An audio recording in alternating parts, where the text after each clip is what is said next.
Catarina Lins acordou com a mesma sensação pesada que a perseguia há meses. A cabeça latejava, um gosto metálico amargava a boca e as mãos tremiam tanto que a xícara de café quase escorregou de seus dedos. No espelho, uma mulher pálida de 42 anos a encarava, com olheiras escuras e bochechas encovadas. Sentindo-se mal de novo? Perguntou Guilherme, com solicitude, ao entrar na cozinha. Seu marido parecia fresco e descansado, apesar de ter ficado até tarde no trabalho na noite anterior. Ou, pelo menos, foi o que ele disse. Deve ser o cansaço, respondeu Catarina, tentando esconder suas suspeitas. O último trimestre foi especialmente puxado. Guilherme assentiu com um ar compreensivo e serviu-se de café do mesmo bule. Catarina observava seus movimentos atentamente. Se ele estava colocando algo em sua comida ou bebida, fazia isso com maestria. Em 15 anos de casamento, ela nunca o vira tão atencioso. Antes, ele mal notava seus mal-estares. Talvez você devesse ir ao médico, sugeriu ele, sentando-se à sua frente. Eu me preocupo com você, Katy. Claro que se preocupa. Preocupado em como eu iria para o outro mundo o mais rápido possível, pensou ela, mas em voz alta disse, sim, talvez seja uma boa ideia. Vou marcar uma consulta esta semana. Guilherme pegou o celular e começou a digitar algo. Catarina viu de relance o nome Larissa na tela e seu coração se apertou. Larissa Campos, uma colega de 27 anos da agência de publicidade deles, uma morena estonteante com um rosto de boneca e um corpo de modelo. 6 meses atrás, Catarina os viu acidentalmente se beijando na garagem do prédio. Na época, ela decidiu ficar em silêncio, esperando que fosse apenas uma paixonite passageira. Mas seus mal-estares começaram exatamente depois daquele incidente. No início, raramente, acordando com náuseas e tonturas uma vez por semana. Depois, com mais frequência, e no último mês, sentia-se mal praticamente todos os dias. Querida, esqueci de te dizer. Guilherme desviou os olhos do telefone. O tabelião Mendes ligou ontem. Lembrou sobre o testamento. Diz que precisa ser atualizado, fazer algumas alterações por causa das novas leis. O testamento. Catarina o fizera há 3 anos, quando estava expandindo seu negócio e pegando grandes empréstimos. Caso algo acontecesse, todos os seus bens passariam para o marido. A casa de campo em Campos do Jordão, os 2 carros, as ações da empresa, as contas bancárias, um total de cerca de 50 milhões de reais. Que tipo de alterações? Ela perguntou com cautela. O Mendes vai explicar na reunião. Ele sugere que passemos no cartório dele amanhã à tarde. Catarina assentiu, mas um frio percorreu sua espinha. Eram muitas coincidências. O mal-estar, a solicitude do marido, o súbito interesse pelo testamento. E ela também notou que Guilherme estava ficando até mais tarde no trabalho com mais frequência. Começou a usar um novo perfume caro, camisas de grife. Sinais clássicos de infidelidade, mas no caso deles, talvez fosse algo mais sério. Depois do café da manhã, Guilherme foi para o escritório e Catarina ficou em casa. Ela administrava sua própria loja online de moda praia de luxo e podia trabalhar remotamente. Mas hoje, em vez de processar pedidos, ela sentou-se ao computador e começou a pesquisar sintomas de envenenamento, náusea, tontura, fraqueza, perda de peso, gosto metálico na boca. Tudo batia, especialmente se o veneno fosse introduzido no corpo em pequenas doses ao longo de um período prolongado. Tal envenenamento é difícil de diagnosticar. Ele se mascara como um mal-estar comum ou estresse. Catarina levantou-se e andou pela casa, examinando cada canto com um olhar avaliador. Se suas suspeitas estivessem corretas, em algum lugar aqui estava escondida a substância que a matava lentamente. Nos temperos, nas vitaminas, em um creme. As possibilidades eram muitas. Ela voltou para o computador e encomendou várias câmeras escondidas. Se Guilherme estivesse colocando algo em sua comida, ela descobriria. Enquanto isso, precisava agir naturalmente e não demonstrar nada. Na hora do almoço, sua amiga Isabela ligou. Katy, como vai? Faz tempo que não nos vemos. Tudo bem trabalhando, mentiu Catarina. E você? Tudo na mesma. Escuta, você se lembra da Larissa da sua agência? Aquela morena bonita? Catarina ficou tensa. A Campos? Sim, lembro. Por quê? Eu a vi ontem no shopping JK Iguatemi, comprando um vestido caríssimo. Fiquei surpresa. De onde ela tira dinheiro para roupas assim? O salário dela não é grande coisa. Talvez um presente de alguém, sugeriu Catarina com cautela. Deve ser, concordou Isabela. Enfim, Katy, preciso ir. Nos falamos no fim de semana. Após a ligação, Catarina ficou sentada, imóvel, por um longo tempo. Vestidos caros, as novas camisas do marido. De onde vinha o dinheiro? Seu negócio gerava uma renda estável, mas não o suficiente para esbanjar. E Guilherme tinha um salário comum de gerente. À noite, o mal-estar piorou. Catarina mal conseguiu preparar o jantar e deitou-se no sofá. Guilherme voltou por volta das 21, como de costume, pedindo desculpas pelo atraso e sentando-se ao lado dela. Como você está se sentindo? Perguntou ele, acariciando sua mão. Não muito bem. Tonta. Amanhã, sem falta, ao médico, disse ele com firmeza. Não se pode negligenciar a saúde assim. Catarina assentiu e fechou os olhos. Guilherme foi para a cozinha e logo se ouviram os sons de um chá sendo preparado. Minutos depois, ele voltou com 2 xícaras. Beba isso, vai ajudar, disse ele, oferecendo-lhe um chá de camomila com mel. Remédio caseiro para dor de cabeça. Catarina pegou a xícara e tomou alguns goles. O chá pareceu-lhe excessivamente doce, com um gosto residual estranho, mas ela bebeu tudo, observando atentamente o marido. Ele bebia de sua própria xícara com aparente prazer. Vá dormir cedo, aconselhou Guilherme. Eu ainda vou trabalhar um pouco. Catarina foi para o quarto, mas em vez de se deitar, aproximou-se da janela e olhou para o pátio. Meia hora depois, viu Guilherme sair do prédio e entrar no carro. Interessante, para onde ele vai às 10h30 da noite, pensou. Ela se vestiu rapidamente e desceu para o seu carro. Felizmente, ela tinha uma vaga de estacionamento separada no pátio, e Guilherme não notou quando ela saiu atrás dele. Mantendo distância, Catarina seguiu seu caminho até um condomínio de luxo no outro lado da cidade. Guilherme estacionou em frente a um dos prédios e subiu para o 3º andar. Uma luz se acendeu em uma das janelas, e Catarina viu a silhueta de uma mulher. Mesmo à distância, era visível, era Larissa. Então suas suspeitas estavam confirmadas. O marido não estava apenas traindo, ele tinha um relacionamento sério, tão sério que alugava um apartamento para a amante, e o dinheiro para isso vinha do orçamento familiar. Catarina deu meia volta e dirigiu para casa. No caminho, os pensamentos giravam em sua cabeça. Se Guilherme decidiu se livrar dela por uma amante mais jovem, o divórcio seria uma opção muito desvantajosa. Pelo contrato pré-nupcial, no divórcio, ele receberia apenas a casa em que viviam. Mas se ela morresse, toda a fortuna iria para ele. Em casa, Catarina pegou carvão ativado na farmácia e tomou vários comprimidos de uma vez. Se havia algo prejudicial no chá, o carvão ajudaria a neutralizar o veneno. Depois, trancou-se no banheiro e provocou o vômito.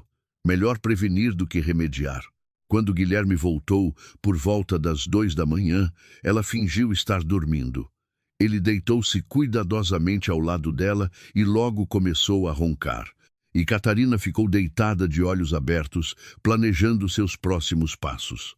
Amanhã, ela instalaria as câmeras e começaria a coletar provas. Se o marido a estava envenenando, ela provaria. E depois, Guilherme e sua amante se arrependeriam muito de seus planos. Na manhã seguinte, Catarina acordou com a firme decisão de agir. O carvão ativado e o vômito provocado ajudaram. Ela se sentia melhor do que nas últimas semanas. Isso significava que o chá de ontem definitivamente continha algo prejudicial. Guilherme foi trabalhar no horário de sempre, desejando-lhe um bom dia e lembrando-a da visita ao cartório. Catarina assentiu com a expressão mais inocente, mas por dentro tudo fervia de raiva. Que audácia! Matar a esposa e, ao mesmo tempo, fingir ser um marido atencioso. Assim que a porta se fechou atrás de Guilherme, ela começou a agir. Primeiro, instalou uma câmera em miniatura na cozinha, disfarçando-a entre os potes de temperos. A segunda foi colocada na sala de estar, a terceira no quarto. Todas as câmeras tinham função de gravação de som e transmissão de imagem para o celular. Depois, Catarina inspecionou cuidadosamente toda a casa em busca de possíveis locais onde o veneno poderia ser armazenado. No banheiro, verificou todos os tubos e frascos. Em alguns, notou sinais de violação. Um novo pote de creme para as mãos, que ela usava constantemente e comprava com frequência, pareceu especialmente suspeito. Havia sido aberto com muito cuidado, a emenda era quase imperceptível. Nos armários da cozinha, também encontrou coisas estranhas. O pote de mel que Guilherme usava para fazer o chá não estava em seu lugar habitual, e a embalagem de vitaminas parecia ter sido recolada recentemente. Catarina fotografou todos os itens suspeitos e coletou amostras em sacos separados. Amanhã os levaria para análise em um laboratório particular. Se encontrassem vestígios de veneno, ela teria provas irrefutáveis. No meio do dia, Guilherme ligou. Querida, como você está? Não se esqueceu do tabelião, né? Não esqueci. Estou indo para lá em 1 hora. Ótimo. E marcou o médico. Sim, para amanhã de manhã. Ela mentiu. Muito bem. Nos vemos à noite. Catarina desligou o telefone e se olhou no espelho. Precisava parecer uma mulher doente e convincente, que não suspeitava dos planos do marido. Por precaução, aplicou levemente uma sombra escura sob os olhos e esfumou para acentuar as olheiras. O escritório do tabelião Mendes ficava em um prestigioso centro empresarial na Avenida Paulista. O próprio tabelião, um homem corpulento de meia-idade com uma barba bem aparada, a recebeu com uma polidez acentuada. Dona Catarina, por favor, entre, sente-se. O senhor... Guilherme pediu para atualizarmos seu testamento. E o que exatamente precisa ser mudado? Perguntou Catarina, sentando-se na cadeira. Veja bem, com as novas emendas na legislação, é preciso esclarecer algumas formulações. Além disso, adicionar uma cláusula de que, em caso de seu falecimento, os bens passam para o cônjuge imediatamente, sem longos procedimentos judiciais. Catarina franziu a testa. Mas antes, não era assim? Não, poderiam ocorrer atrasos, explicou o tabelião. Desta forma, tudo será formalizado o mais rápido possível. O senhor Guilherme poderá tomar posse da herança em 1 semana após. Bem, se necessário. Então seu marido mal podia esperar para receber a herança. Catarina assentiu com um ar compreensivo. Claro, vamos fazer essas alterações. Guilherme é um homem prático. Gosta que tudo esteja de acordo com a lei. Mendes sorriu e pegou os documentos já prontos. Catarina os leu atentamente. Tudo parecia legal, mas na prática, a nova versão do testamento transformava Guilherme no único herdeiro com o direito de receber imediatamente todos os bens. Assine aqui, aqui e aqui, indicou o tabelião. Catarina assinou, sorrindo mentalmente. Guilherme estava com pressa para receber seus milhões, mas não sabia que ela já havia entendido tudo, que ele pensasse, por enquanto, que o plano estava correndo como o previsto. Ao sair do escritório, ela notou uma figura familiar perto da entrada do prédio. Larissa Campos estava em um café no térreo, falando ao telefone. Catarina parou atrás de uma coluna e escutou. Sim, tudo está indo conforme o plano, dizia Larissa. O testamento foi atualizado hoje. Só falta esperar mais um pouco. Não, ela não suspeita de nada. Guilherme diz que ela está cada vez mais fraca. Claro que entendo que não é fácil, mas não temos escolha. Catarina recuou para a sombra. Então Larissa não era apenas uma amante, mas uma cúmplice de pleno direito no assassinato. Eles estavam planejando juntos, discutindo os detalhes. O coração batia descontroladamente, mas Catarina se forçou a manter a calma. O principal agora era reunir o máximo de provas possível. Ela discretamente ligou o gravador de voz em seu celular e se aproximou. Ela ainda não foi ao médico, continuava Larissa. Ainda bem que não esperamos, senão ela poderia ter desconfiado. Sim, eu sei que a dose é pequena, mas Guilherme diz que é melhor prevenir. Certo, nos encontramos à noite para discutir os detalhes. Larissa encerrou a chamada e se dirigiu à saída. Catarina esperou até que ela desaparecesse de vista e só então saiu do prédio. No carro, ouviu a gravação novamente. A voz não estava muito clara, mas as palavras principais podiam ser entendidas. Plano, dose, médico, nos encontramos. Isso ainda não era suficiente para uma investigação, mas combinado com outras provas, poderia se tornar o argumento decisivo. Era preciso continuar coletando material e, ao mesmo tempo, pensar em sua defesa. Em casa, Catarina verificou as gravações das câmeras. Por enquanto, nada de interessante. Tarefas domésticas normais.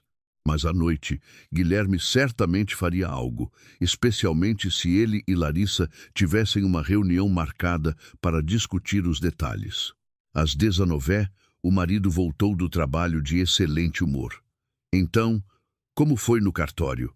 Perguntou ele, beijando-a na bochecha. Sim, tudo resolvido.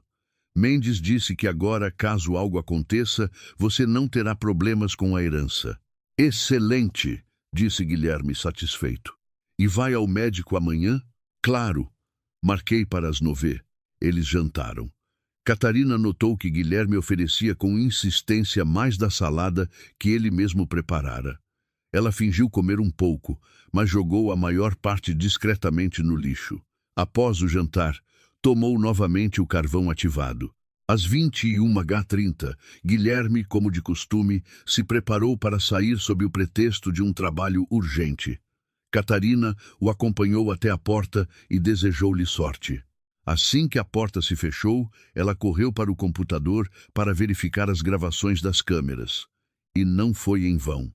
Na câmera da cozinha, era claramente visível como Guilherme, ao preparar a salada, tirava do bolso um pequeno saquinho com um pó branco e despejava o conteúdo na tigela de verduras. Depois, misturava cuidadosamente e servia para ela. Catarina salvou a gravação em um pendrive e o escondeu em um lugar seguro. Agora, ela tinha uma prova direta da tentativa de envenenamento. Faltava apenas fazer os exames e obter o laudo pericial. Mas, de repente, outra ideia lhe ocorreu. E se, em vez de apenas coletar provas e ir à polícia, Guilherme e Larissa planejavam seu assassinato, esperando receber milhões e viver felizes? Por que não virar o plano deles contra eles mesmos? Catarina sentou-se ao computador e começou a desenvolver sua própria estratégia.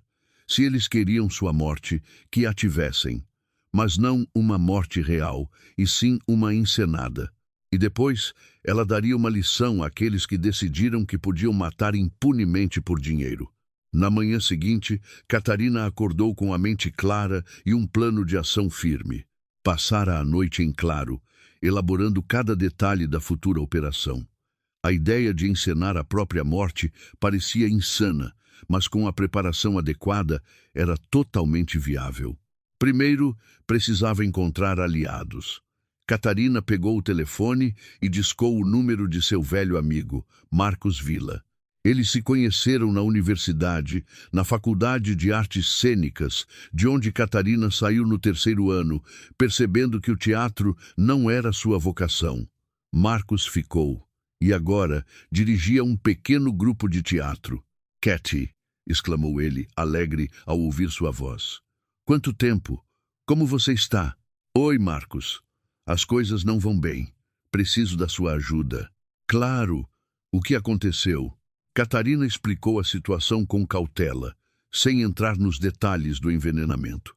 Entende, preciso encenar uma morte, de forma muito convincente, para que até os médicos acreditem.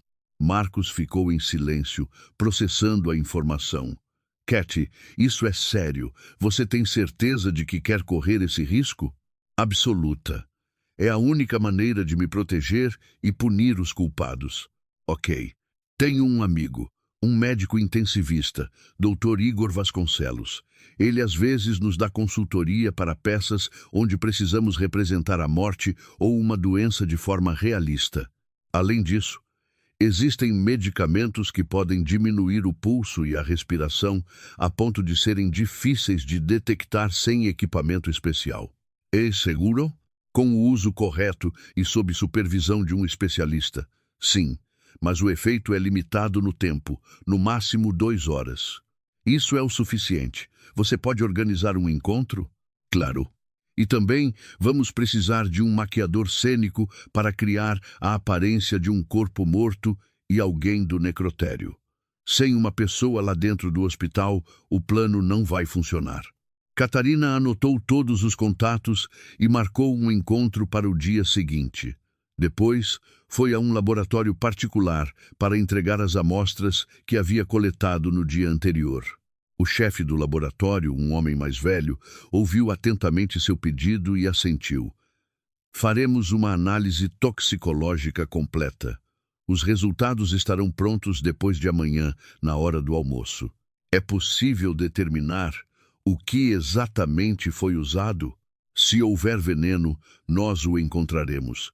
Os métodos modernos permitem detectar até doses microscópicas da maioria das substâncias tóxicas. Catarina agradeceu e saiu. No caminho, parou em um café e comeu bem.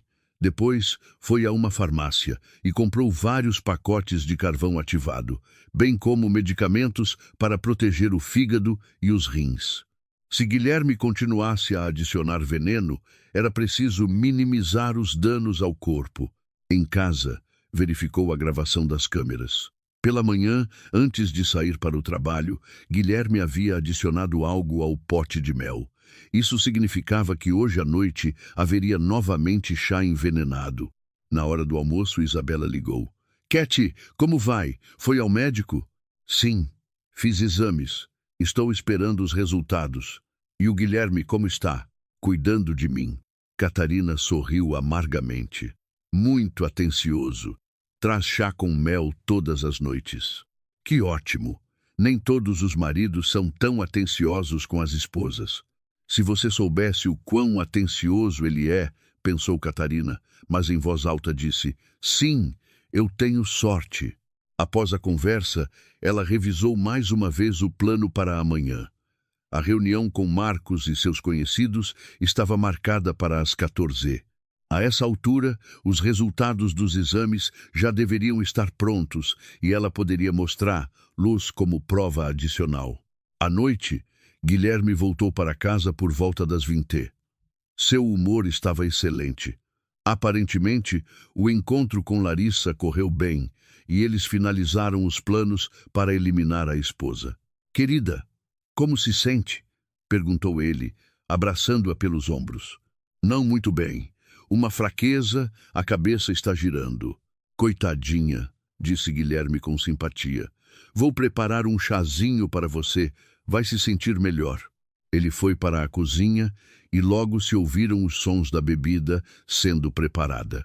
Catarina ligou discretamente o gravador do celular para que tudo o que ele dissesse fosse gravado. Aqui, beba, disse Guilherme, trazendo uma xícara de chá fumegante. Coloquei bastante mel para fortalecer a imunidade. Catarina pegou a xícara e fingiu beber. Mas ao tocar a língua, sentiu que o chá estava novamente enjoativamente doce, com o mesmo gosto residual estranho de ontem. Ela colocou a xícara na mesa. Não está muito gostoso, reclamou ela. O mel está estranho. Não, está normal, apressou-se Guilherme a dizer. Talvez suas papilas gustativas estejam alteradas por causa da doença. Beba tudo, faz bem. Catarina deixou o chá de lado e prometeu beber tudo durante a noite. Agora vá descansar, aconselhou ele. Eu ainda vou trabalhar um pouco. Catarina foi para o quarto, mas assim que Guilherme se aprofundou em seus afazeres, ela despejou o chá, tomou uma dose dupla de carvão ativado e os medicamentos para proteger o fígado. Vai saber onde mais ele poderia ter colocado seu pó. Às 22h30, Guilherme espiou no quarto. Catarina fingiu estar dormindo e ele, como de costume, foi para a casa da amante. Catarina levantou-se rapidamente e começou a se preparar para a reunião de amanhã. Precisava pensar em cada detalhe para que o plano funcionasse perfeitamente. O dia seguinte começou com boas notícias. Do laboratório ligaram antes do previsto. Dona Catarina, os resultados dos seus exames estão prontos. Pode vir buscar a qualquer momento. E o que os exames mostraram? Perguntou ela ansiosa. Não informamos resultados por telefone. Venha pessoalmente, explicaremos tudo.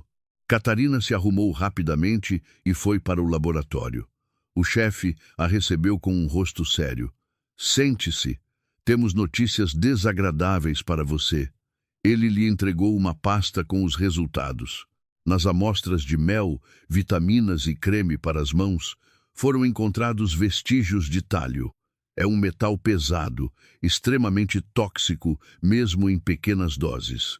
Catarina examinou os documentos atentamente. Os números e termos não lhe diziam muito, mas a conclusão era óbvia. Ela estava realmente sendo envenenada. Quão perigoso é isso? Perguntou ela. Com essas concentrações e consumo regular, é fatalmente perigoso. O tálio se acumula no corpo, afetando o sistema nervoso, o fígado, os rins. Os sintomas se desenvolvem gradualmente: fraqueza, náusea, dores de cabeça, queda de cabelo. A morte ocorre em alguns meses por falência de múltiplos órgãos. É possível tratar? Se a desintoxicação começar agora, sim, há chances, mas é necessária hospitalização urgente e terapia especial. Catarina agradeceu ao médico e pediu um laudo oficial. Agora, ela tinha provas irrefutáveis da tentativa de assassinato. Restava executar o plano. Às 14h, ela se encontrou com Marcos em um pequeno café no centro da cidade.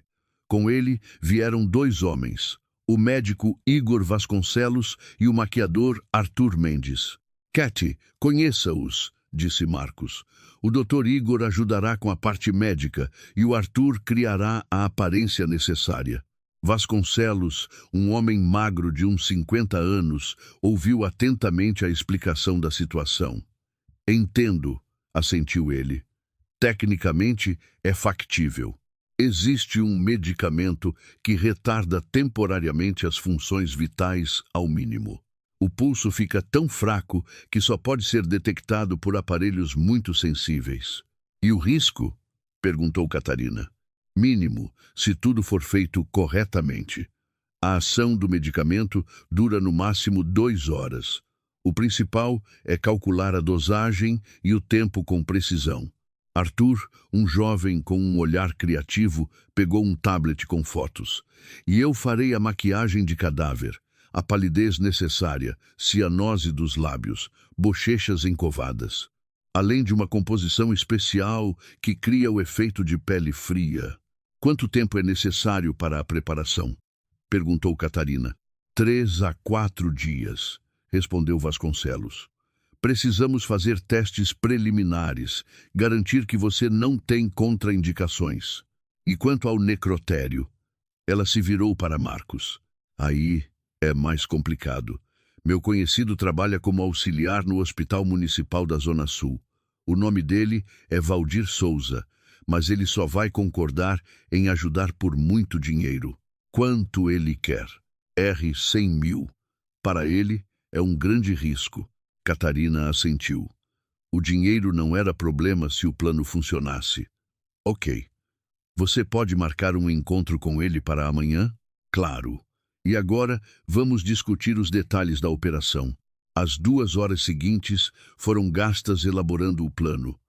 Catarina deveria supostamente morrer em casa, de preferência na presença de Guilherme. Ele chamaria uma ambulância. Ela seria levada ao hospital onde Valdir estaria de plantão. No necrotério, ela reviveria e começaria a segunda fase do plano, a vingança contra o marido e a amante. E os documentos? Perguntou Vasconcelos. Atestado de óbito funeral. Eu cuidarei de tudo, assegurou Catarina. Tenho contatos nos lugares certos.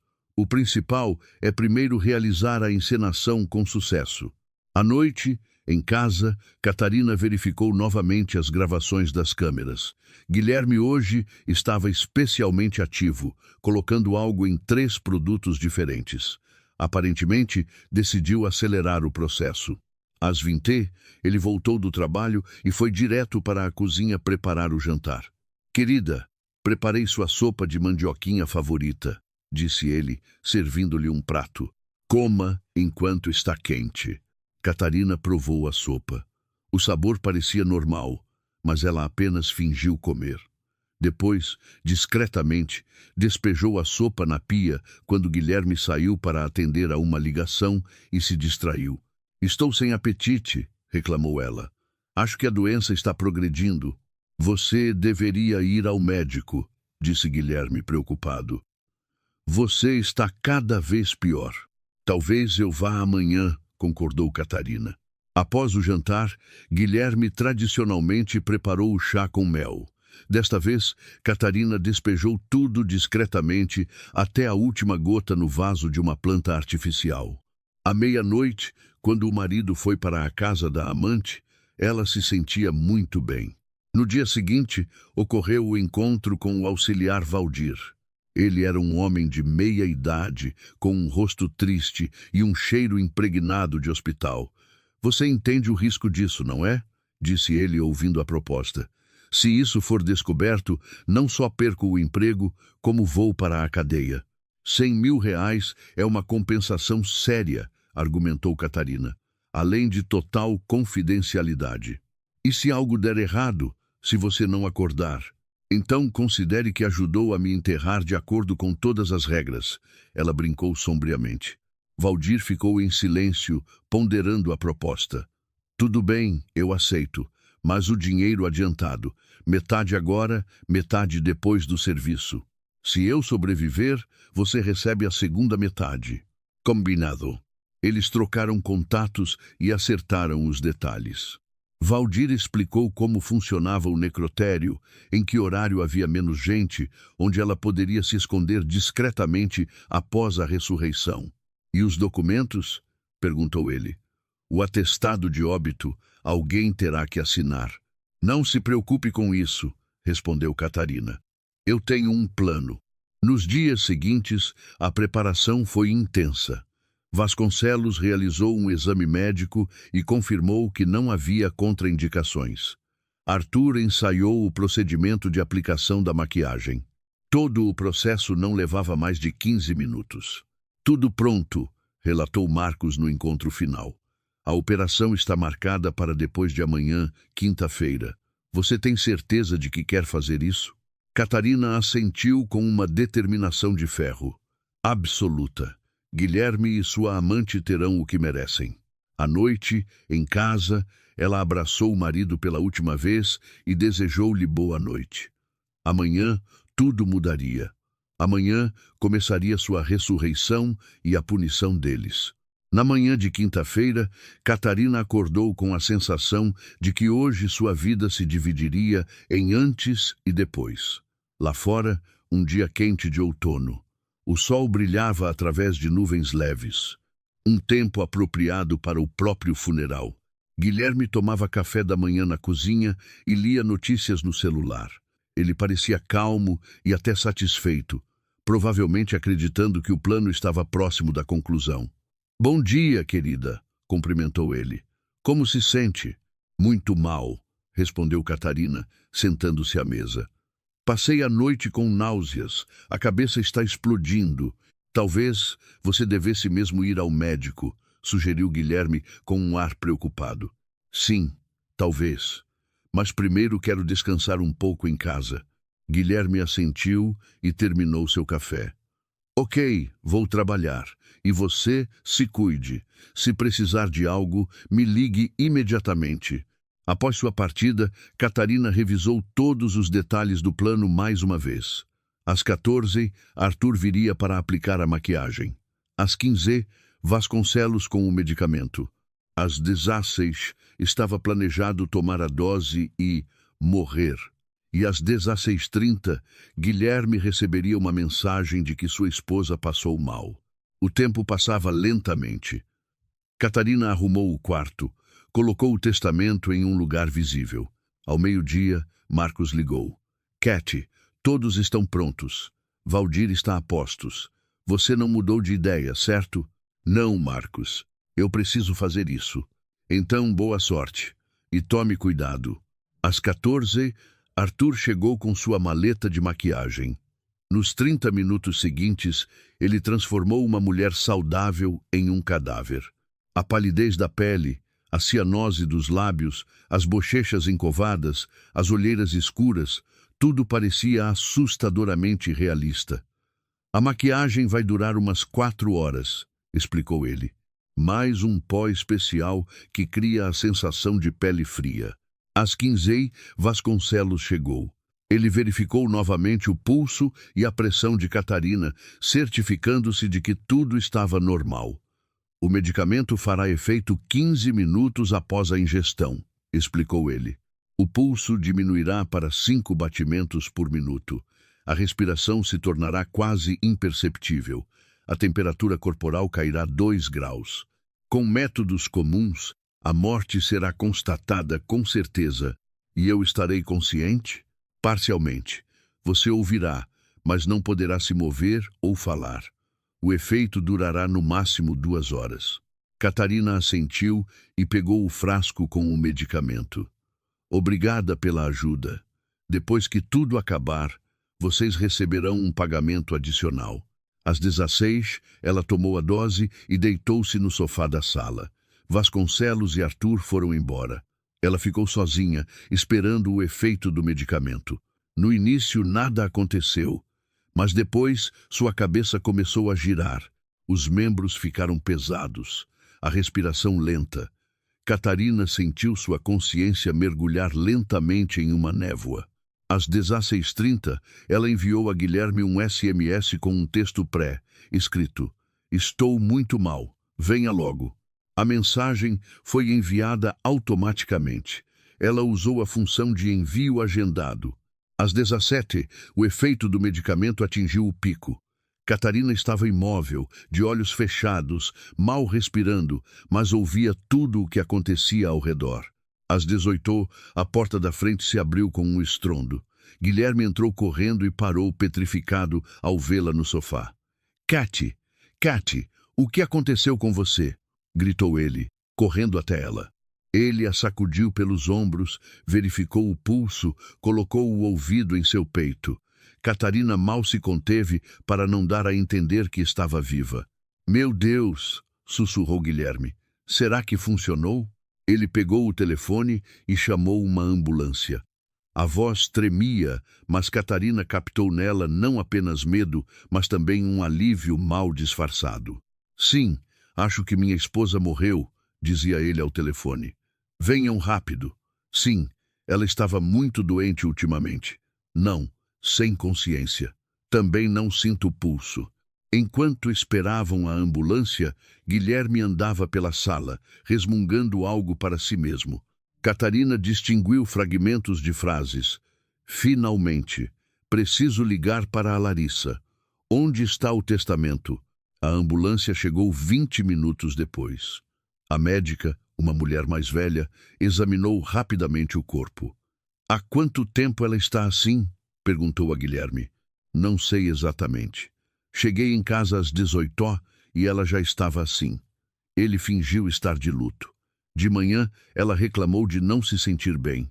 A médica verificou o pulso, ouviu o coração, apontou uma lanterna para os olhos. Sem sinais de vida, constatou ela. Provavelmente insuficiência cardíaca. E agora? Perguntou Guilherme. Vamos levá-la ao necrotério para a documentação. Você precisará ir lá amanhã de manhã. Catarina foi colocada em uma maca e levada na ambulância. No caminho, ouvia as conversas dos paramédicos, mas não conseguia se mexer. O medicamento ainda estava em pleno efeito. No hospital, ela foi transferida para uma maca e levada ao necrotério. Valdir já estava lá. Ela reconheceu sua voz. Mais uma, disse ele a um colega. Tão jovem. Pois é, suspirou o outro. Ultimamente, as pessoas estão morrendo com mais frequência. Eles a deixaram em uma câmara fria e saíram. Catarina ficou sozinha em silêncio absoluto. Aos poucos, a sensibilidade começou a voltar. Primeiro, os dedos se moveram, depois os braços e as pernas. Meia hora depois, ela conseguiu se sentar. 10 minutos depois, ficar de pé. A ação do medicamento terminou exatamente no tempo previsto. Valdir apareceu na câmara às 20h30. E aí, ressuscitou? Perguntou ele. Sim, tudo correu como o planejado, respondeu Catarina. E agora? Agora você vai para a copa, toma um café com um pão na chapa, dorme lá até de manhã. Quando ele chegar, você se deita naquela maca e finge estar morta. Vou deixá-lo vê-la, por no máximo 1 minuto. Direi que tenho assuntos urgentes, que uma comissão está chegando e o levarei embora. Vou oferecer para cuidar da cremação eu mesmo. Ele a levou a uma sala de serviço onde ela passou a noite. Na manhã seguinte, Guilherme chegou ao necrotério para cuidar dos documentos. Catarina o observava através de uma câmera escondida que Valdir havia instalado no corredor. O marido estava visivelmente bêbado. Seja de felicidade ou de dor, mal conseguia ficar em pé e parecia abatido. Onde está o corpo da minha esposa?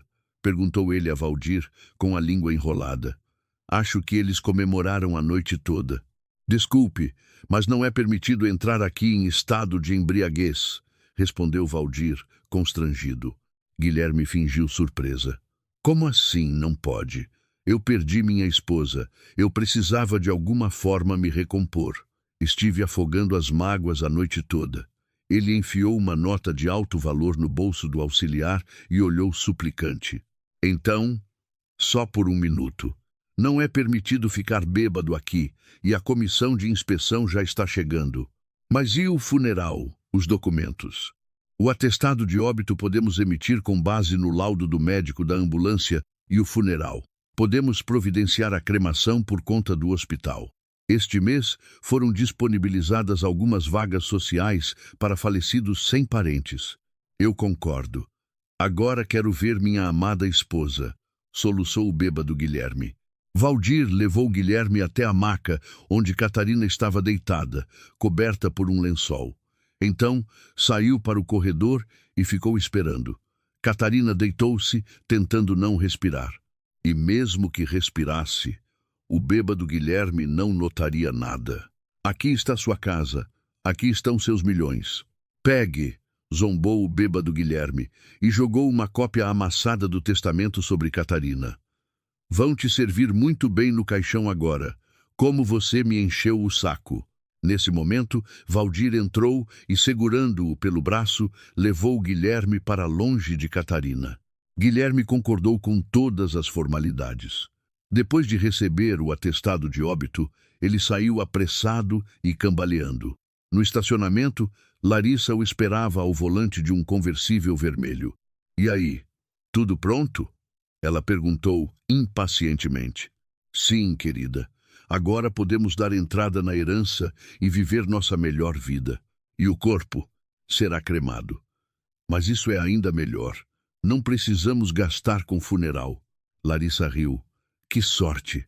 Então os milhões já são praticamente nossos. Praticamente. Só falta esperar um pouco, de acordo com a lei. Eles partiram, e Catarina continuou observando. Marcos havia instalado escutas no carro de Guilherme, então ela ouvia todas as conversas deles. Na primeira semana após a morte, Guilherme fingiu ser um viúvo desconsolado. Ele contava a amigos e colegas sobre o falecimento súbito da esposa, recebia condolências e até organizou um velório com um caixão vazio. Pobre Katy, dizia uma das conhecidas. Tão jovem ainda. Sim, ela estava doente ultimamente, suspirava Guilherme. Os médicos não sabiam dizer o que era. À noite, ele se encontrava com Larissa e eles faziam planos para o futuro. Imagina, vamos comprar uma casa nova e deslumbrante. Vou decorá-la, ao meu gosto, com um projeto de design, dizia ela. E um carro novo, acrescentava Guilherme. Uma BMW X6, sempre sonhei com uma. E também vamos viajar para Fernando de Noronha. Nunca estive lá. Podemos passar os meses de verão lá, vivendo na boa. Catarina ouvia essas conversas e planejava sua vingança. Eles queriam o dinheiro dela, que o tivessem, mas não da maneira que esperavam. Uma semana após a morte, Guilherme deu entrada nos documentos da herança. O tabelião Mendes o recebeu com simpatia. Meus pêsames, senhor Guilherme. Dona Catarina era uma mulher maravilhosa. Obrigado, respondeu Guilherme pesaroso. É difícil viver sem ela. Eu entendo. Mas a vida continua. Os documentos estão em ordem. Em um mês, você poderá tomar posse da herança. O testamento dela foi feito para que você pudesse herdar no menor tempo possível. Catarina vigiava Guilherme e Larissa. Eles já viviam juntos quase abertamente, planejando o futuro e, em sonhos, gastando o dinheiro que ainda não tinham. Larissa frequentava lojas de grife, provava joias, enquanto Guilherme estudava catálogos de carros de luxo. Faltam 2 semanas, dizia ele à amante, e seremos milionários. Mal posso esperar, respondia Larissa. Cansei de me esconder e economizar. Enquanto isso, Catarina recebeu uma informação interessante de um detetive particular que contratou para investigar o passado da amante do marido. Descobriu-se que Larissa Campos já havia se envolvido em uma história semelhante há 3 anos. Na época, ela namorava um empresário idoso que morreu subitamente de um ataque cardíaco, deixando-lhe de herança um apartamento e um carro. Interessante, murmurou Catarina, examinando os documentos. Então não é a primeira vez que ela ajuda a se livrar de pessoas incômodas. Uma semana antes de receber a herança, Guilherme estava visivelmente nervoso. Ele ligou várias vezes para o tabelião, esclarecendo detalhes, verificando documentos, estudando os dados bancários. E se algo der errado, dizia Larissa, e se a família contestar o testamento? Ela não tem família, tranquilizava a Guilherme. Mesmo assim, estou preocupada, admitiu Larissa. É muito dinheiro para tudo correr tão bem. 3 dias antes de receber a herança, Catarina fez uma verificação final de todos os seus planos. Restava esperar o dia. E o tão esperado dia chegou, ensolarado e claro. Guilherme acordou cedo, verificou os documentos várias vezes e foi ao cartório. No escritório de Mendes, já o esperavam com os documentos prontos. Parabéns, senhor Guilherme, disse o tabelião. Você oficialmente tomou posse da herança. Todos os bens de sua falecida esposa passam para você. Obrigado, respondeu Guilherme, mal contendo a excitação. E quando poderei ter acesso às contas bancárias? Agora mesmo? Aqui estão os comprovantes para os bancos, os documentos dos imóveis e dos carros, tudo em perfeita ordem. Guilherme assinou os documentos e correu para a saída. No estacionamento, Larissa o esperava com um vestido novo e um buquê de flores. E aí, milionário, parabéns, exclamou ela, jogando-se em seus braços. Por enquanto, só no papel, respondeu ele com cautela. Ainda preciso pegar o dinheiro. Então, rápido para o banco. Eles foram para a agência principal do banco, onde estavam guardadas as principais economias de Catarina. O valor na conta era de 30 milhões de reais, resultado de muitos anos de trabalho bem-sucedido como empresária. O gerente do banco, um homem imponente em um terno caro, recebeu o novo cliente com deferência. Meus pêsames pela sua perda, disse ele. Dona Catarina era uma cliente valiosa para nós. Obrigado, respondeu Guilherme. Gostaria de ter acesso à conta. Claro, Os documentos estão em ordem. Como planeja dispor dos fundos? Uma parte vou sacar em dinheiro, outra parte transferir para minha conta. Qual valor em dinheiro? Guilherme trocou um olhar com Larissa. 1 milhão para começar. Certo. O gerente do banco examinava atentamente os documentos de Guilherme. Seus dedos com unhas bem cuidadas deslizavam rapidamente pelo teclado e em seu rosto gradualmente aparecia uma expressão de perplexidade. Estranho, murmurou ele, franzindo a testa. Muito estranho. O que é estranho? Guilherme sentiu o coração começar a bater mais rápido. Ao seu lado, Larissa mexia nervosamente na alça da bolsa de grife que comprara a crédito na expectativa dos milhões. Permita-me verificar novamente. O gerente virou o monitor e mostrou-lhes a tela. Vejam, a última operação nesta conta foi realizada no dia 21 do mês passado. Guilherme olhou para os números na tela. Saldo. R. Ling. Ling Ling. In. Haven't. And. I want. Well. Enter. R. C. 2. To the 7. Unbroop. End quote. Is call. 1. And will. A dessen. 1-5. To 1. And. Owl. Aman. Advance. As well. E. Everyone. Without. I.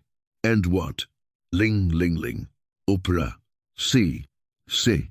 With the same willing billen dies, willing to thy divisions in the great of hiling to ended of the peoples, and in realize, in the great A.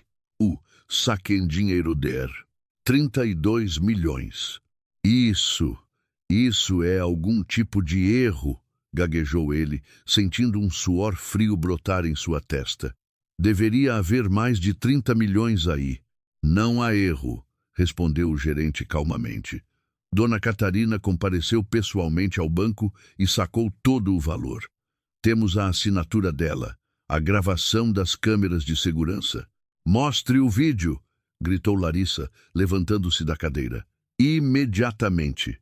O gerente pressionou algumas teclas e na tela apareceu a imagem da câmera de segurança. Data: 21 de outubro.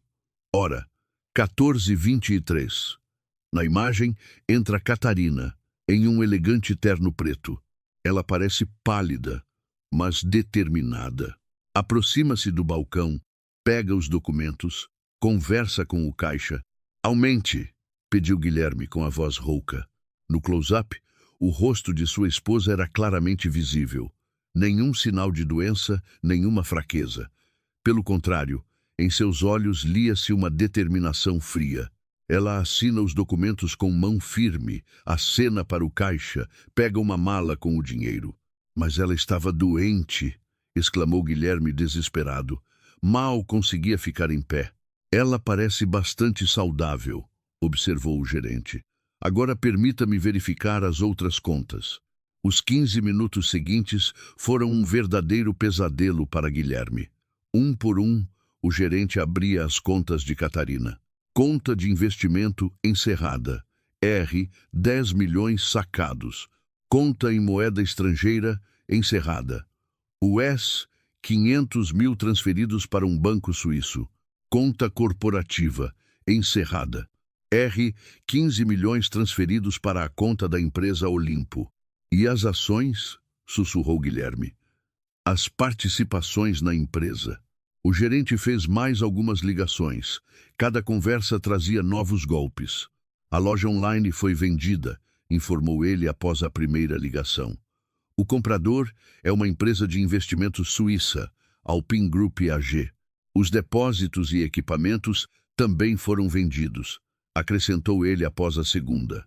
Para o mesmo comprador. As marcas registradas e patentes foram transferidas, constatou ele após a terceira. Dona Catarina não é mais a proprietária do negócio. Larissa afundou lentamente na cadeira. Seu rosto ficou mortalmente pálido e o batom caro borrou em seus lábios. Então só sobrou a casa? Perguntou ela, quase inaudível. Vamos verificar. O gerente discou o número de uma imobiliária. A conversa foi curta, mas cada palavra batia como um martelo na bigorna. A casa está hipotecada, informou o gerente, desligando o telefone. Um empréstimo de R$ 2 milhões, a 18% ao ano.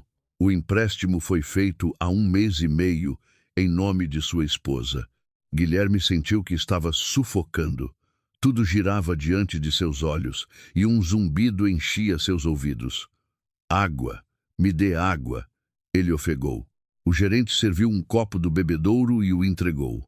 Guilherme bebeu de um só gole, mas não se sentiu melhor. Então, de toda a fortuna, só me restaram dívidas? Perguntou ele. Não exatamente. A casa vale cerca de 10 milhões, a dívida é de 2 milhões, mais os juros.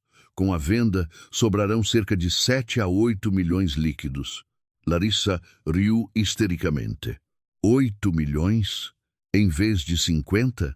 Ela se levantou e começou a andar pelo escritório. Eu passei meio ano com um homem por 8 milhões? Larissa, acalme-se. Não ouse me dizer o que fazer, gritou ela. Você me prometeu centenas de milhões. Iates, casas na Europa, diamantes. E o que eu ganho? As migalhas da venda de uma casa. O gerente observava a cena familiar com interesse. Dramas como esse eram uma novidade em seu escritório. Talvez haja outros ativos? Perguntou Guilherme. Joias, quadros. As joias. Dona Catarina penhorou em vida, informou o gerente após outra ligação. O valor do penhor foi de 5 milhões. A coleção de quadros foi vendida em leilão, arrecadando 2 milhões. Para onde? Para onde foi todo esse dinheiro? Sussurrou Guilherme. Transferido para bancos na Suíça, Liechtenstein e Mônaco, respondeu o gerente. Os valores exatos não podemos informar. É sigilo bancário. Guilherme sentou-se na cadeira, olhando para um ponto fixo. Em sua cabeça, o quadro do que aconteceu se formava lentamente. Catarina sabia sobre seus planos, sabia sobre o veneno, sobre a amante, sobre o testamento e decidiu se antecipar, tirar todo o dinheiro e encenar a própria morte. Que vadia, disse Larissa em voz baixa. Uma vadia esperta. Ela nos passou a perna. Com licença, mas temos outro problema, observou delicadamente o gerente. A parcela mensal do empréstimo é de 60 mil reais. O próximo pagamento é depois de amanhã. Eu não tenho esse dinheiro, respondeu Guilherme confuso. Então você precisa vender a casa com urgência. Caso contrário, o banco entrará na justiça e o imóvel irá a leilão pela metade do preço. Ao sair do banco, Larissa ficou em silêncio. Somente no carro ela finalmente falou. Então sua falecida esposinha acabou sendo mais esperta que nós dois. Ela está viva, eu sinto, respondeu Guilherme sombriamente. E em algum lugar está gastando o nosso dinheiro. Nosso? Larissa se virou para ele. Era o dinheiro dela, querido. Ela ganhou. Nós só queríamos roubar. Não roubar. Eu era o marido dela. Tinha direito à herança após a morte dela. E enquanto ela estava viva, o dinheiro era dela, e ela tinha o direito de dispor dele como quisesse. Guilherme parou o carro no acostamento e enterrou a cabeça no volante. O que vamos fazer agora? Ele gemeu. Vender a casa e tentar viver, respondeu Larissa, dura. O que mais resta a fazer? A venda da casa se transformou em uma agonia prolongada. O primeiro comprador, que havia concordado com o preço de 10 milhões, desistiu no último minuto ao saber da hipoteca. O segundo negociou por 3 semanas e, no final, ofereceu 5 milhões. O terceiro simplesmente desapareceu após a visita. Enquanto isso, o banco enviava novas notificações. Primeiro, lembretes educados sobre o atraso no pagamento, depois, exigências formais e, em seguida, ameaças de execução. Você tem mais 1 mês, disse o advogado do banco durante uma ligação. Depois disso, entraremos com uma ação judicial para executar a garantia do imóvel hipotecado. Guilherme corria entre os corretores, implorando para que encontrassem um comprador. Ele baixou o preço para 7 milhões, depois para 6, 5. O mercado não está nos melhores momentos, explicava o corretor. Imóveis caros vendem muito devagar. As pessoas têm medo de investir grandes somas. Em casa, Larissa promovia escândalos diários. Eu não consigo viver assim, gritava ela, atirando um vaso caro na parede. Não tenho dinheiro nem para maquiagem decente. Larissa, aguente mais um pouco. Aguentar quanto tempo? 6 meses atrás, você me prometeu milhões. E agora tenho que contar centavos. A casa vai ser vendida e teremos uns 6 milhões. Isso também não é ruim. Não é ruim? Larissa riu histericamente. Guilherme, você entende que eu larguei um cara legal por você? O Dinho me pediu em casamento. Uma casa no centro, estabilidade. E eu escolhi você e suas promessas. Que Dinho? Franziu a testa Guilherme. Dinho Vasconcelos, o dono das concessionárias. Nós namoramos antes de você. Ele ainda me liga, me pede para voltar. E o que você responde a ele?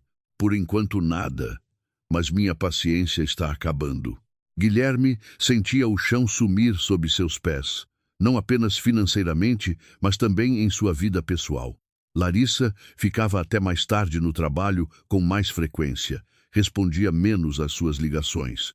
Nos fins de semana, ia para a casa de amigas e só voltava no domingo à noite. 1 mês e meio após a visita ao banco, a casa finalmente foi vendida. Por 7 milhões de reais, para o penúltimo comprador que reapareceu de repente e concordou com o preço. Após quitar o empréstimo com juros e multas, Guilherme ficou com 5 milhões líquidos. Agora, essa quantia parecia uma migalha patética de esperanças despedaçadas. Pelo menos alguma coisa, disse Larissa quando eles pegaram o dinheiro no banco. Podemos alugar um bom apartamento, comprar um carro melhor. Sim, concordou Guilherme, mas em sua voz havia uma decepção mal disfarçada. Eles alugaram um apartamento de 3 quartos em um bairro nobre por 15 mil reais por mês.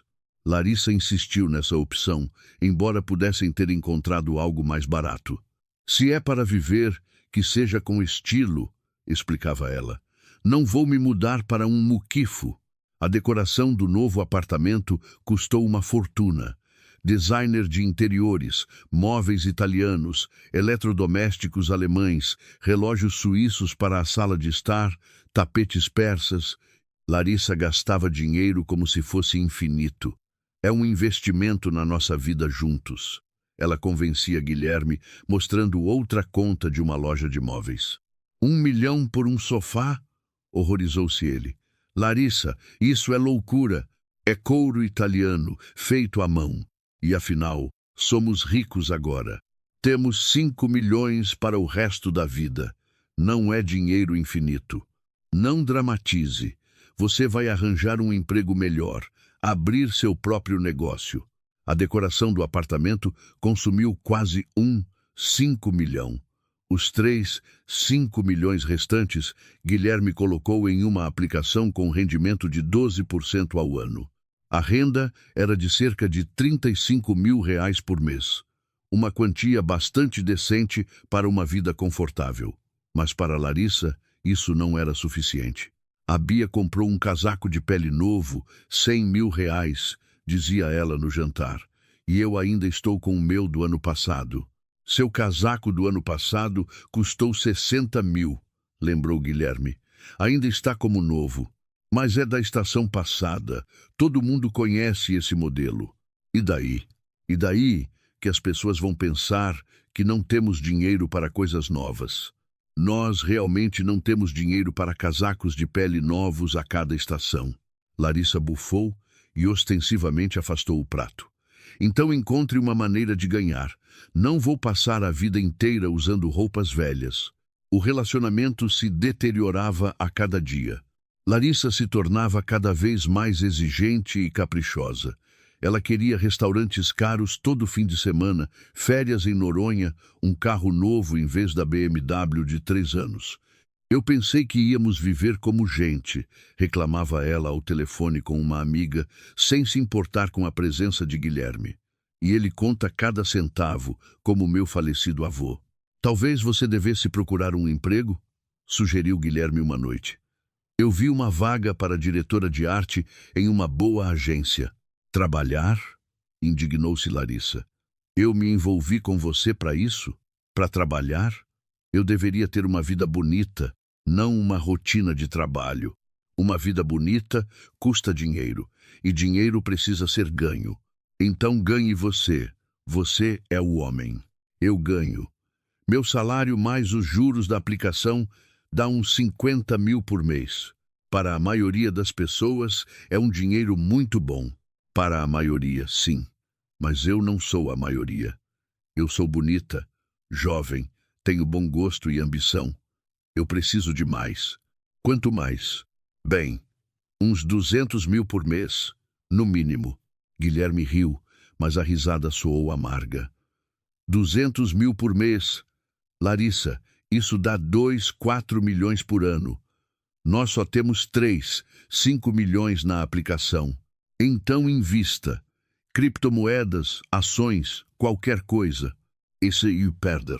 E se você ganhar? E se perder tudo? Larissa deu de ombros.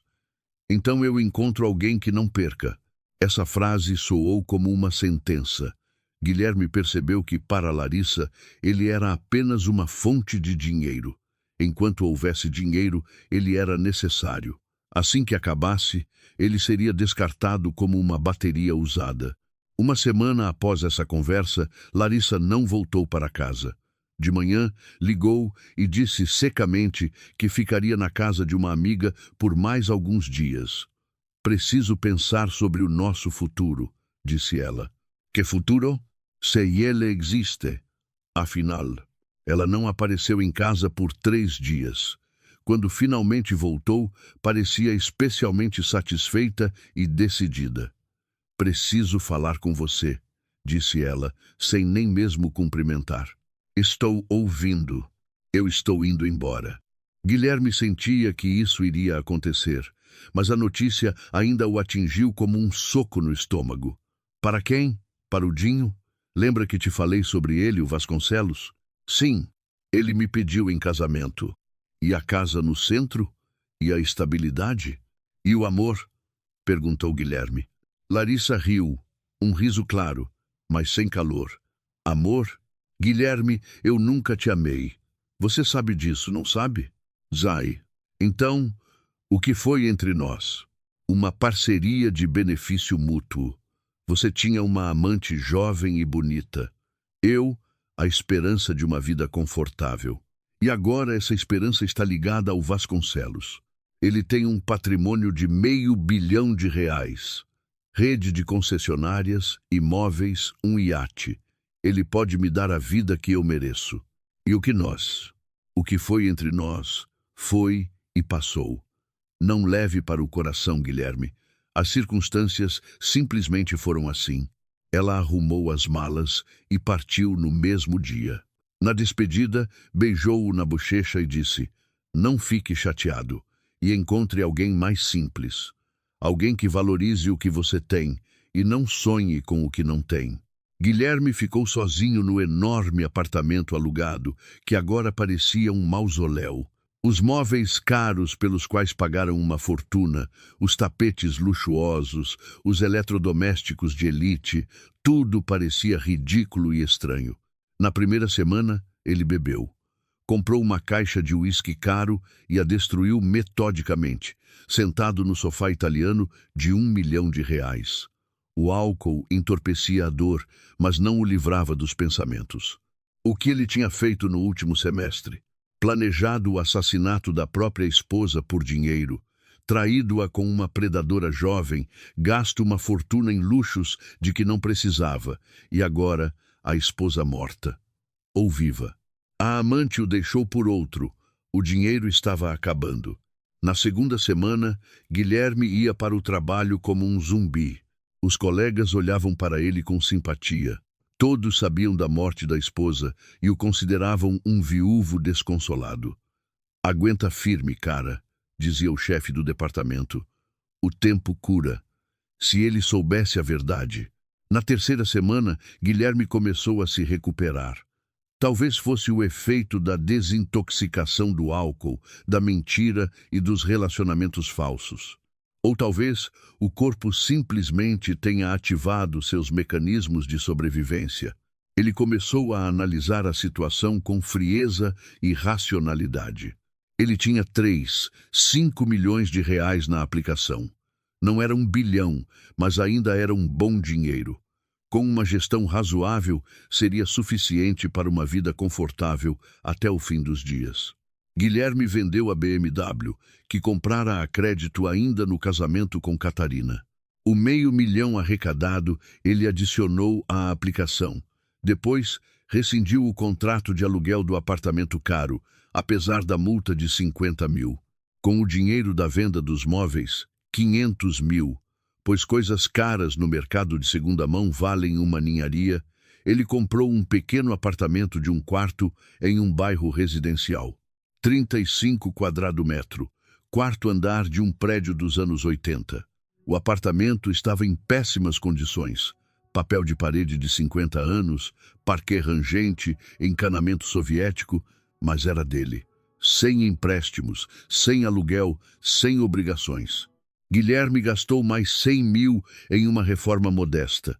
Colocou papel de parede simples, piso laminado, trocou o encanamento, comprou móveis comuns na toque, estoque, sofá, mesa, armário, cama, tudo custou uns 20 mil.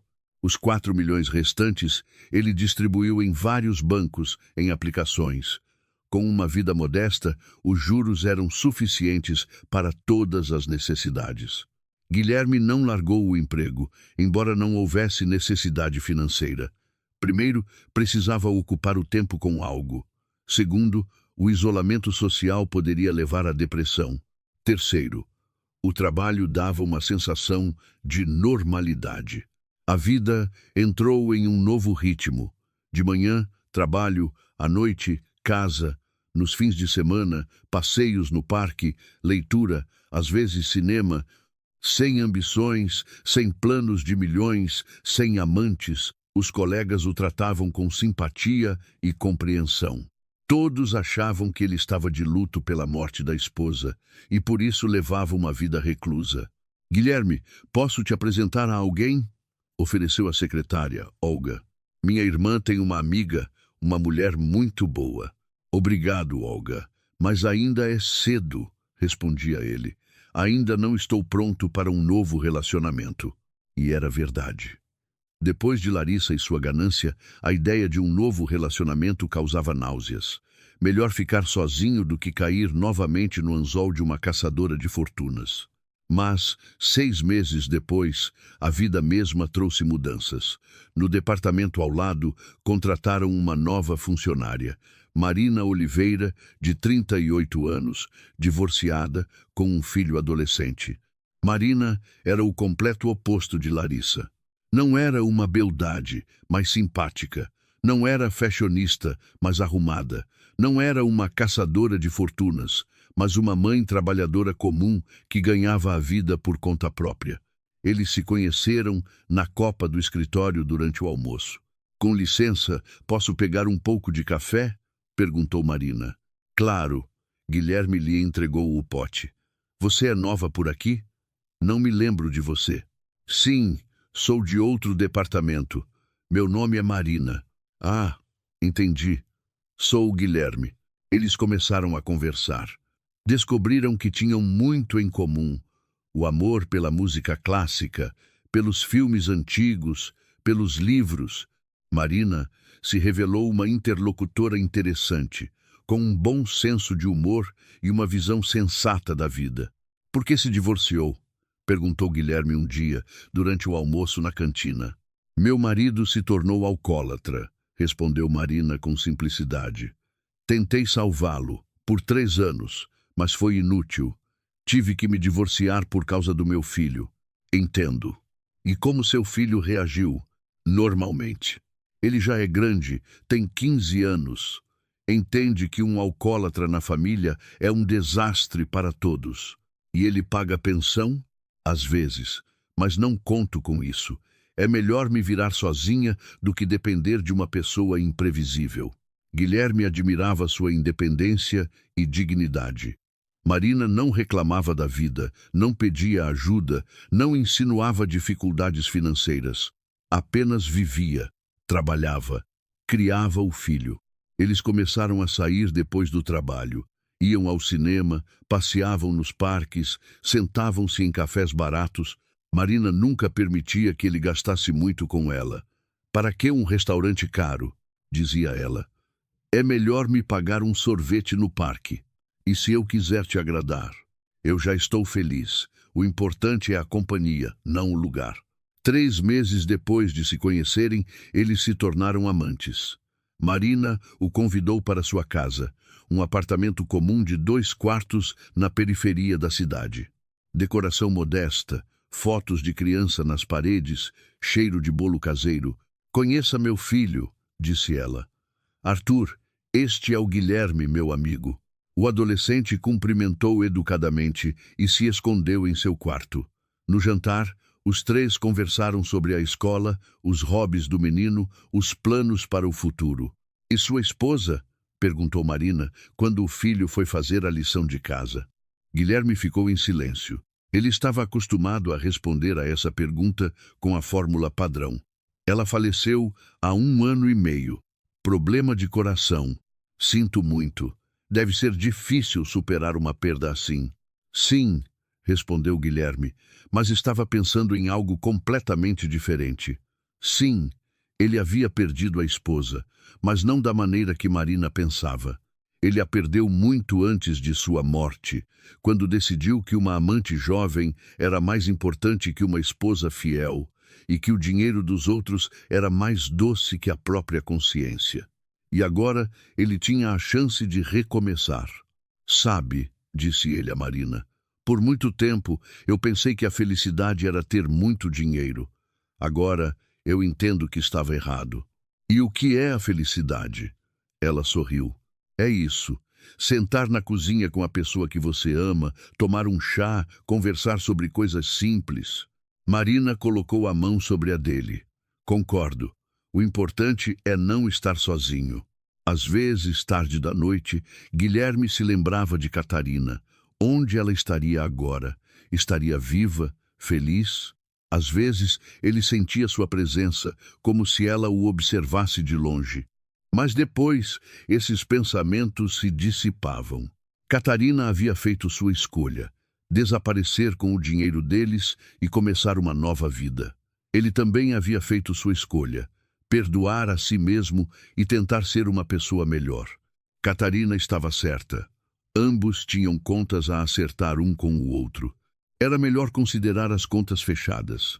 A milhares de quilômetros de São Paulo, em uma pequena vila costeira na Bahia chamada Trancoso, uma mulher chamada Catherine Wright abria sua cafeteria todas as manhãs. A cafeteria Manhã na Praia tornou-se para ela não apenas um negócio, mas o sentido da vida.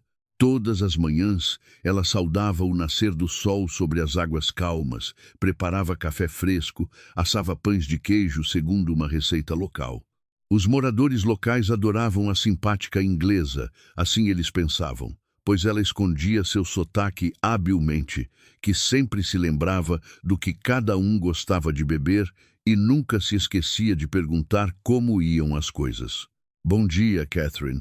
Cumprimentou-a em português o seu Bernardo, o carteiro local. Como vai a cafeteria? Maravilhosamente, respondia Catarina em um português quase impecável. Para o senhor, o expresso de sempre com um pão de queijo? Obrigado. E tenho uma carta para você da agência. Catarina pegou o envelope. O remetente era uma agência de detetives particulares de São Paulo que ela contratara para vigiar seu ex-marido. Ela abriu o envelope na cozinha quando não havia clientes. Leu o breve relatório. O sujeito continua a levar uma vida tranquila. Trabalha no mesmo lugar, mora em um apartamento de 1 quarto, namora uma colega, Marina Oliveira, uma mulher divorciada com um filho. O relacionamento é sério. Planejam morar juntos. Não se envolve em atividades criminosas, não demonstra interesse em procurar a ex-esposa. Larissa Campos casou-se com Dinho Vasconcelos. Mora em uma mansão no interior, leva uma vida ociosa. Recomenda-se encerrar a vigilância. Objetivos alcançados. Catarina dobrou lentamente a carta e sorriu. Então, a lição foi aprendida. Guilherme entendeu que a tentativa de assassinato por dinheiro o levou a perder tudo o que tinha. Agora ele estava construindo uma vida honesta com uma boa mulher. E a gananciosa Larissa conseguiu o que queria: um marido rico e uma vida de luxo. Mas Catarina conhecia mulheres como ela. Cedo ou tarde, ela se entediaria e encontraria alguém ainda mais rico. Pessoas assim não podem ser punidas. Elas se punem com sua ganância infinita. "Está tudo bem, Catherine?" perguntou Hannah, sua jovem ajudante, entrando na cozinha. "Sim, querida, tudo perfeito", respondeu Catarina, queimando a carta na pequena churrasqueira dos fundos. "Apenas notícias de uma vida passada. Boas notícias. Muito boas. As melhores." Catarina saiu para o terraço da cafeteria e olhou para o mar azul da Bahia. Aqui, neste silêncio e beleza, o passado parecia um pesadelo. A agitação de São Paulo, a corrida para ganhar milhões, a traição do marido, tudo isso estava em outra vida, com outra pessoa. Catherine Wright era feliz. Tinha uma casinha aconchegante, um trabalho que amava, vizinhos maravilhosos. O dinheiro transferido para os bancos suíços rendia um lucro estável, mas ela gastava muito pouco. A principal alegria não vinha das compras, mas das relações humanas simples. O velho Hélio, da casa ao lado, vinha todas as manhãs tomar um café e conversar sobre a pesca. A jovem mãe, Greta, vinha com sua filhinha. A menina adorava o chocolate quente com marshmallow.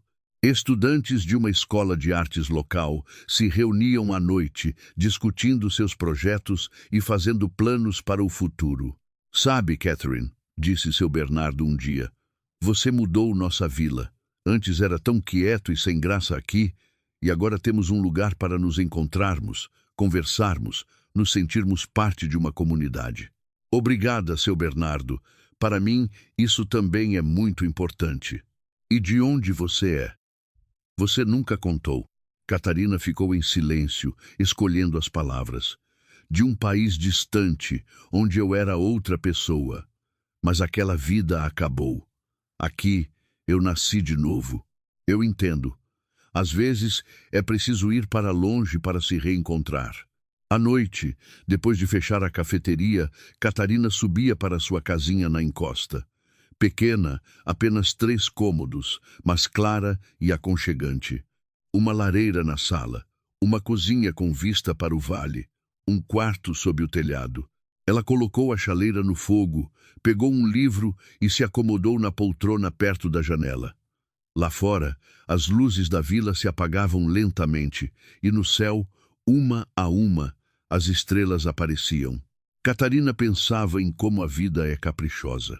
1 ano e meio atrás, ela era uma empresária de sucesso, dona de uma fortuna multimilionária, morava em uma casa luxuosa, dirigia um carro caro, usava roupas de grife. Mas ela era feliz? Não. O marido a traía e planejava seu assassinato. O negócio consumia todo o seu tempo e energia.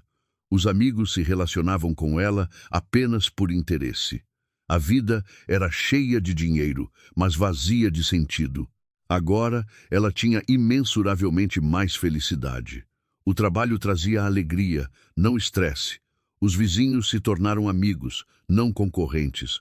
Cada dia era preenchido com pequenas, mas sinceras, alegrias. "Obrigada, Guilherme", disse ela em voz baixa, olhando para as estrelas.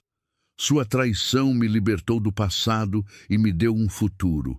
Ela nunca mais voltaria para São Paulo. Catherine Wright ficaria na Vila Baiana até o fim de seus dias, fazendo café para pessoas boas e saudando o nascer do sol no mar. E Catarina Lins ficou, 1 ano e meio atrás, em um necrotério de São Paulo. E isso foi o melhor para todos. Ninguém sabia que a dona da cafeteria, um dia esteve morta. E ninguém imaginava que, às vezes, a melhor maneira de começar a viver de novo é, primeiro, morrer